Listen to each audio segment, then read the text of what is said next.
We are broadcasting tonight from the center of the 102 Engineers Regiment, the main army regiment that has been spearheading the relief and rescue operations across the valley in a rescue operation that's being described as Himalayan and Herculean.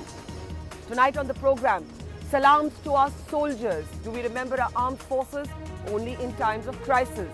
And also, as some reports come in today, disturbing reports of a few incidents of stone pelting at rescue operations and public anger focuses on the state government.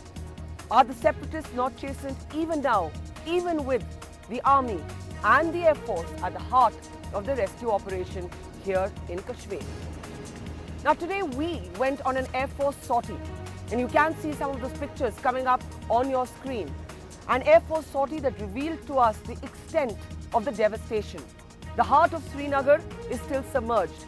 In fact, we stand nearer to the airport. Our colleagues are on the other side of the Dal Lake.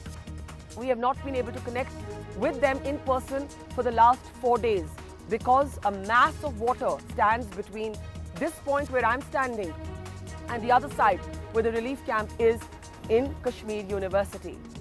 If Kashmir was once described as paradise on earth, today it can be called paradise lost.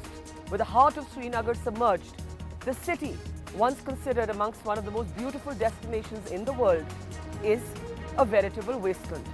Over the next 60 minutes in this special broadcast from Srinagar, we'll be looking at the role of the armed forces, why they're remembered only in times of crisis, and what to make of the acute public anger, especially against the state government. But as I said, let's first bring you from the heart of the relief operations and the pulse of the people, these voices, these SOS messages from the people of the Kashmir Valley.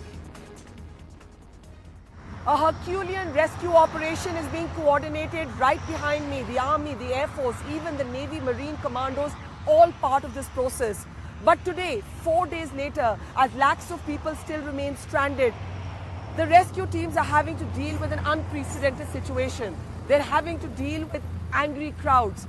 People are saying that they concede that it's only the armed forces who are working on the ground, but they're extremely angry with the state administration that they allege has been absent. So what's happening today is that as the rescue teams move in, they're also having to contend with aggression and in some cases near violence that has obstructed the work of rescue teams. At Srinagar's airport, the first point of entry, there are voices of heartbreak, of anger and of helplessness. We bring you some of these voices, the SOS that continues to come from Srinagar.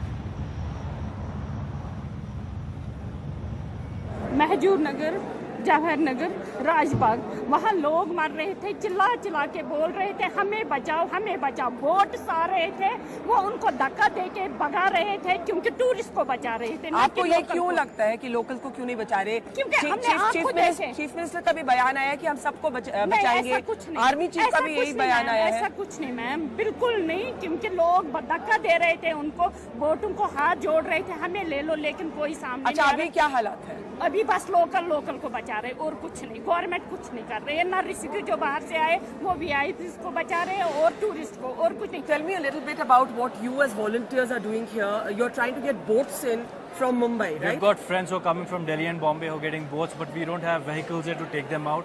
So we need trucks where we can load them and take them to the places. We have got some friends who are volunteers and they are qualified rescue people because we need more and more number of people who can go into Rajbagh. So you've got people coming in from everywhere with boats? People are coming in, but we're not able to take them from the airport to the city and to go inside. Even there, we are stopped by police and army being private rescuers. So we have to just sneak in some way.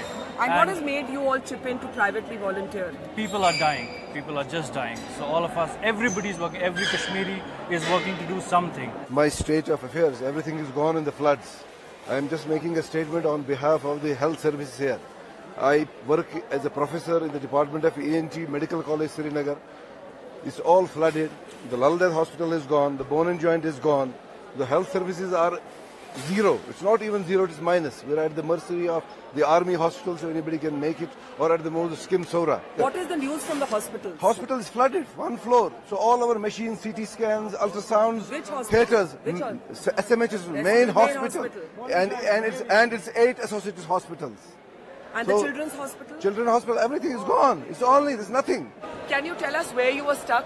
I was stuck to Rajbagh for last 3 days. I was stuck to a broken building without any relief, without any help from any person. No government was there. No, not even a single raft came there.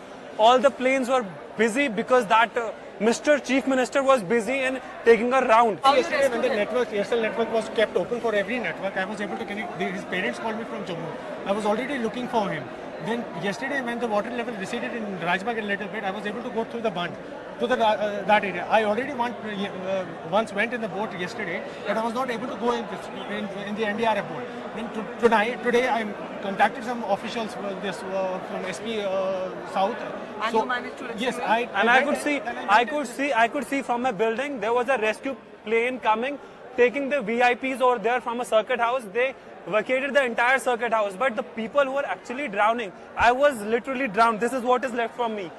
My entire apartment, and people like me, they were drowning there, and nobody came there. I want to ask you, why are people attacking those who are coming to rescue them? No, see what the problem is. Because nobody is there to rescue them. The ones who are coming to rescue. There are very few boats for rescue.